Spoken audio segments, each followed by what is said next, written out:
Hello, everyone, and welcome back to the Mindset Model podcast and YouTube, wherever you are listening to this episode.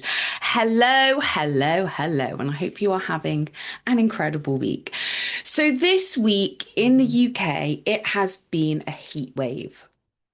And here in the UK, we're not very good at managing the heat. It's either too hot, too cold, too raining, too whatever. But yeah, this week in particular has been very hot. And I'm talking like 34 degrees, which is very, very hot for us poor little UK people. We can't really handle that. So anyway, it's coming towards the end of the heat wave, and I was like, I must record a podcast today. So many inspirations from this week. It's been incredible. So I have been out and about all over the country delivering some really, really impactful events. And I have met the most incredible people. And one thing I noticed, which I was like, oh, I'm really going to share this on the podcast, is how a lot of people come up to me and they're like, wow, you're so confident. You're so good at what you do. You're amazing on the stage. You're really great in front of people. And I stood there and I was like, interesting. Because what these people don't know is where I was 10 years ago. And 10 years ago, I was a completely different person where I just completely and utterly lost my entire confidence.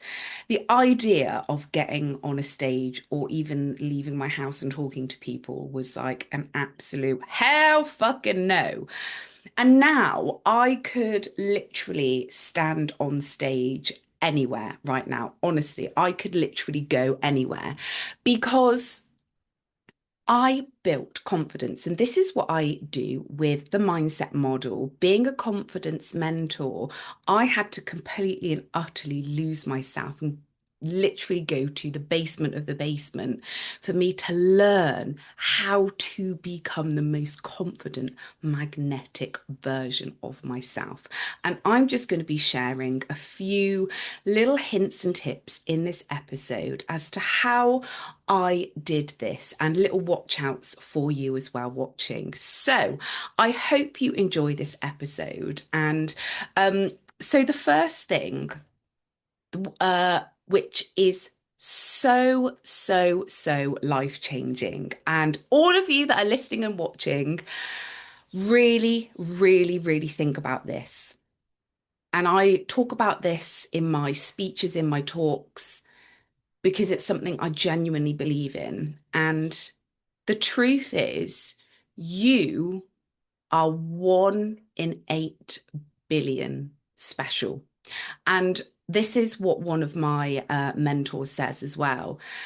And I love this. And what this means is there is only one of you on this planet. And that is your absolute superpower and your absolute strategy.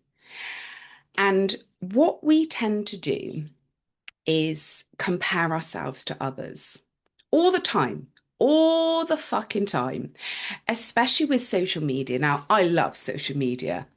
As you know, I'm on there all the bloody time, posting, sharing, but I am not a scroller, shall we say, a doom scroller. And if I am doom scrolling, I'm making sure that I'm following people that make me feel good about myself and make me feel that, oh, look at the possibilities, the opportunities that that person's showing me. I follow people that make me feel good.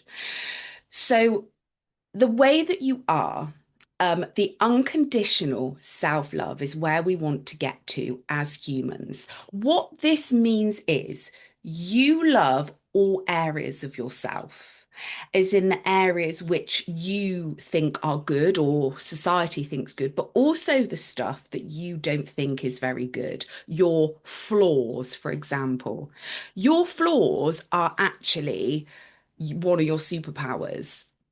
And I'll explain this in a minute anyway.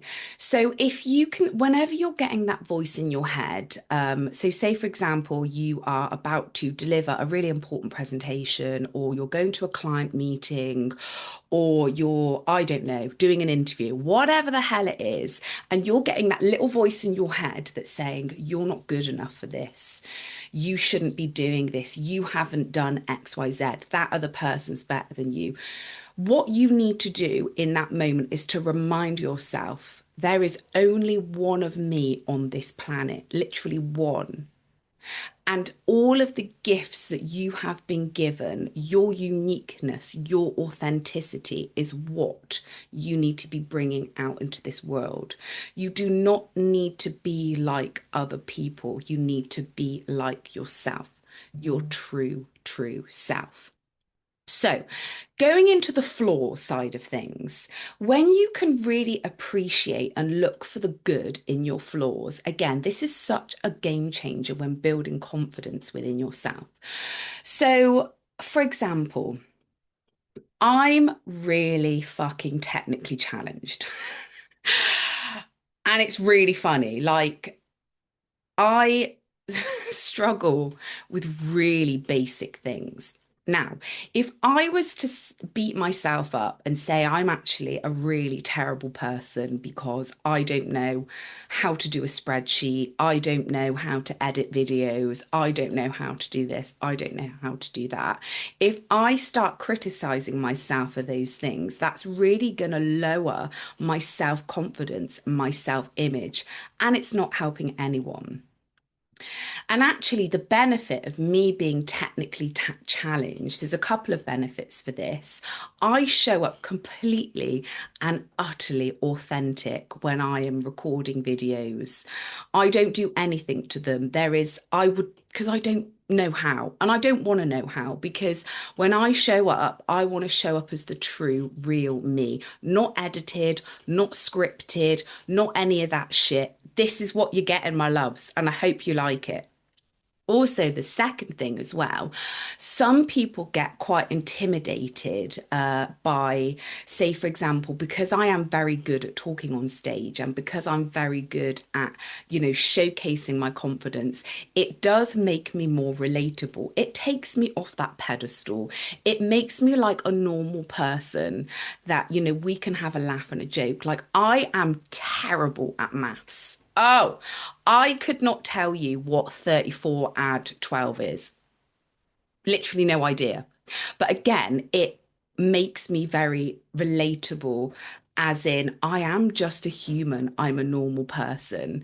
And, if you look at the things that you seem are flaws, look a bit deeper. How could that flaw actually be a benefit for how you show up in your work life, in your business, in your life?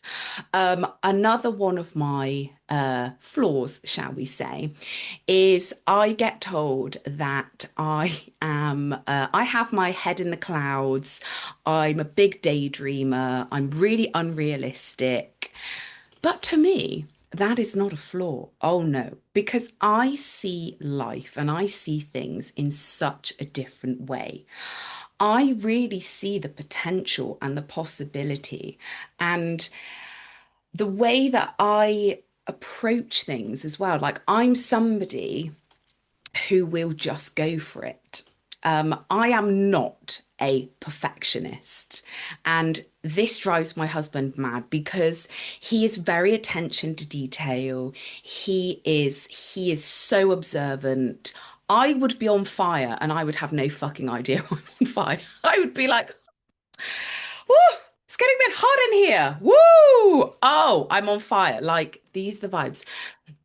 But the reason why, this is a benefit to me is because if I was a perfectionist, if I cared so much about things being perfect and I wouldn't get anything started, I wouldn't do it. And that is how I've got to where I am because I had that trait within me that I'm just going to start it. pivot as I go along, change it as I go along. Let's just go with it. And that to me really is a superpower, but it really does depend on your perspective. And really, this whole mindset journey thing is just all about changing your perspective on things. You know, for example, we've got this heat wave at the moment. You can look at this as this is an absolute nightmare. We've got no air conditioning hardly anywhere in the UK. Maybe if you go sit in your car, if you go to a hotel, which is what I did actually, because I was working away and my husband was at home. He sent me a picture at like 10 o'clock at night. He's basically sleeping outside in the garden. And I'm there in my lovely fancy hotel, feeling a bit cold. And I had to turn the aircon down a bit because it was a bit chilly. Anyway, I digress. So you can look at your perspective as this is an awful situation to be in, or you can look at it as this is amazing. We are having a heat wave. This is England. It always fucking rains. Let's go out. Let's go to the beach. Let's go on a nice walk. Let's really take advantage of this weather. This is going to be so good. The sun is shining. Everyone's smiling. All of that good stuff. It really, really does depend on your perspective. So, going back to the comparison side of things. Now, this is something I see a lot with business owners, with entrepreneurs, with a lot of my clients, people that I speak to. There is a lot of comparison. Now, I really would love you to just take a step back and realize that we are in a society at the moment which just hyper speeds everything up. Like we get Amazon deliveries, like you order it before 8 or whatever, and you get it same day. I don't know, whatever it is. It comes so quickly. If you look at, you know, a lot of people on social media, like, yeah, I started my business 6 months ago and now I'm a multimillionaire. And you're going through all of these videos and these stories, and then you start saying to yourself, why haven't I done that? Why hasn't my business done that yet? Why am I not that person? Why am I not that? And it creates this massive, great big story in your head. Now, the first thing is sustainability and having those strong foundations is one of the most important things in life. If you are here for a quick fucking fix, it's not going to last. And there is evidence out there where people have got something or done something too quickly and they haven't regulated their nervous system. They haven't allowed their mindset and their subconscious mind to really catch up with that identity of that person, and then they lose it all. You see this a lot in celebrities, for example, you know, when the younger celebrities, when they get famous really, really quickly, rich and famous, it's like a pendulum swing. They're really, really high, but then the pendulum has to drop down. That is what life is about. Life is a pendulum swing. You're going to get these constant ups and downs, but the most important thing is that you are creating that foundation. And that is what I've been doing over the last 10 years. And because I have been on this mindset journey for 10 years, I've invested the time and the patience and everything into my self image, my confidence, the way that I show up. I am so ready and I am showing up. And because I'm showing up as the best version of myself, people can feel this energy. People, and this is again like another part of the mindset side of things, the stories that you're telling yourself, the way that you speak to yourself is being reflected. Everything is a mirror. So when you've got people coming up to you saying not very nice things, or, you know, picking on your posts or saying whatever you're doing is not very good, it's not them, it's you. And I'm sorry if you find that triggering, but it is you. If you're saying to yourself, oh, I don't think what I'm posting is very good, I don't think it's going to be engaging. If you're putting that energy into it, that's exactly what you are going to reflect back. So, one of the most important things, I keep saying this, one of the most important things, everything's fucking important, but one of these things is really, really focusing on your self image, how you see yourself, how you talk to yourself. How do you want to be? How do you want to feel? And then I would say one of the final things as well when building confidence, and I think I said this in one of my previous episodes, but it's so important. I keep seeing this show up as well, is have fun, like enjoy the process, enjoy the journey. What is the rush? There is no rush. Like we're here to live our best lives. And whatever your pull is in life, whatever is lighting your soul on fire, it's going to be a journey, and you need to really embrace that journey and not try and speed it up because you've got to get to the next thing. You've got to get to the next thing. But why do you have to get to the next thing? Because a lot of the reasons why you need to get to the next thing is because you don't feel worthy and you're looking for that self-validation. Validate yourself right now. You are the best right now. And going back to my original point, remember, you are 1 in 8 billion. That is your absolute superpower. So make sure you are really leaning into your gifts, really leaning into what makes you you, and making sure that you are spreading that love. Anyway, I hope you enjoyed this episode, and I cannot wait to see you in my next one.